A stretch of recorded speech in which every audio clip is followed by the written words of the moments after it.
Studio 18 hi komunità ta' prattikanti tat-teatru li taħdem mill-qrib maż-żgħażagħ sabiex jitħarrġu fl-arti performattiva filwaqt li jikbru fuq livell personali.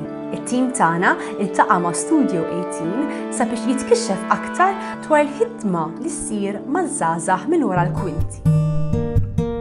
Studio 18 hija organizzazzjoni artistika. Hija organizzazzjoni li tispeċjalizza fl-edukazzjoni artistika. Fuq it-taħriġ prattiku, teatru, kemm fuq proġetti artistiċi għat-tfal u għaż-żgħażagħ jew li jinħadmu mat-tfal u maż-żgħażagħ, kif ukoll proġetti li huma ddiżinjati għall komunità u għall parteċipazzjoni tal-komunità lokali. Studio 18 imexxi 5 programmi ta' taħriġ. Taħriġ tal-musical theatre, it-taħriġ tal-reċtar, mod speċifiku. Għandna wkoll it-taħriġ li aħna nsejħulu l-Creative Lab fejn bażikament il-membri tagħna jkunu qed jiġu mħarġa mhux biss bħala fuq il-palk imma anke qed jiġri wara l-palk għax ovvjament bħalma nafu hemm ħafna rwoli li mingħajrhom it-teatru ma jistax isir.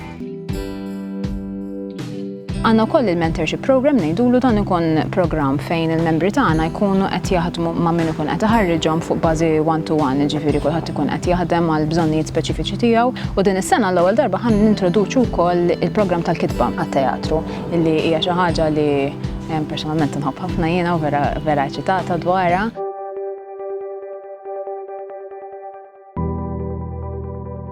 U ħankun qegħdin niffokaw fuq kitba speċifikament tal-palk, ġifieri jkollna grupp ta' nies li għandhom esperjenza differenti ħafna bejniethom u ovvjament aħna dejjem għal kull programm ikollna kollox jissarraf fuq livell prattiku wkoll. Jekk ikonna naqsmu l-Studio 18 f'3 kategoriji differenti, għandek il-kategorija tat-taħriġ,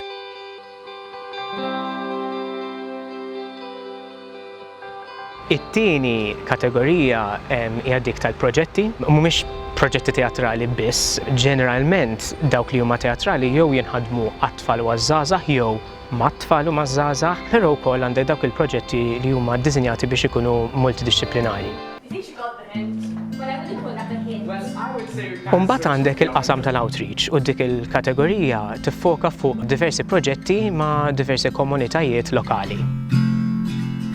Aħna nippruvaw kemm jista' jkun apparti t-taħriġ, importanti li ikollok l-opportunità li tipprattika b'mod sostanzjali dak li tkun tallimt. Għandna performance ġejja s-sena d-dieħla illi qed tinbena mal-membri qed tinkiteb jiġifieri bħala parti mit-taħriġ tagħhom ukoll.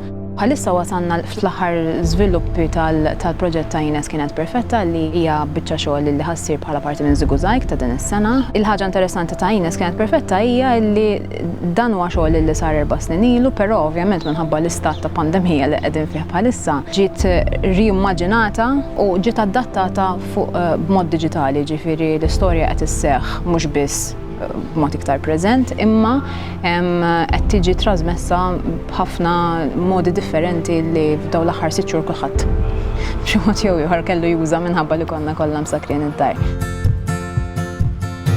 L-istess ħaġa l-programmi għalkemm ħanibqgħu għaddejjin bħas-soltu kellna wkoll nadattaw anke fuq livell prattiku minħabba l-miżuri li hemm bżonn ikollna biex ovvjament kulħadd ikun sigur.